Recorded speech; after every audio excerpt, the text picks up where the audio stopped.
Yoshingiz necha dedi? 64. Qachon biz bezovta qilasiz peshona og'rig'i? 5-6 oy bo'ldi. 5-6 oydan bir og'riq. Og'riq.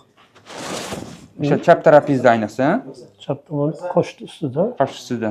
Kechalar uxlashingizda xalas qilib og'riq bezovta qilarmidi?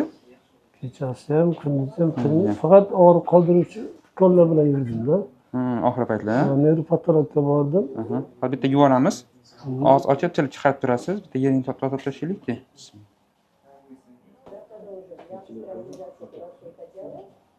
Kecha izolirованный frontit, ya'ni peshona bo'shlig'ini alohida o'zini yallanshi bo'ldi, chiqdi, ya'ni chap peshona bo'shlig'ida yering to'la ko'rsatdi. O'zini tabiiy teshi yopilib qolgan ekan. Biz o'zi maxsus nina bilan qosh tagidan kichkina teshdikda, yeringni oldik. 3 kubik yering chiqdi, qo'yiq yering va kateter qo'yib qo'ydik. Tabiiy teshigini ochish uchun adrenalin sanasa qildik va ochildi va kateter qo'yib qo'ydik.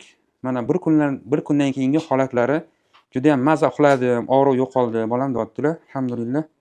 Juda ham yaxshi holat. Operatsiya bo'lishi mumkin edi.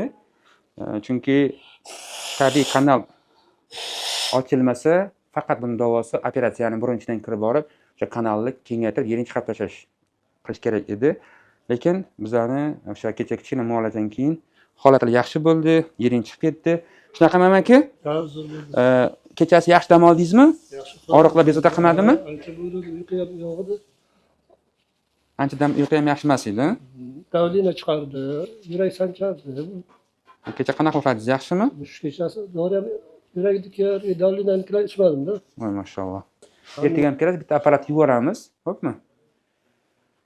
Xullas, kichkina muolaja bilan dodamizni og'riqdan xalos bo'ldilar, ya'ni o'sha o'tkir frontit, gaymaritning og'irroq turi desa bo'ladi, chunki frontitni asorati juda ham kuchli, ya'ni miyaga yoki ko'zga yiring o'tib ketish xavfi bor. Shuning uchun bunaqa muolajani ertaroq vaqtida bajarilsa, maqsadga muvofiq bo'ladi. Hammaga rahmat, salomat bo'linglar.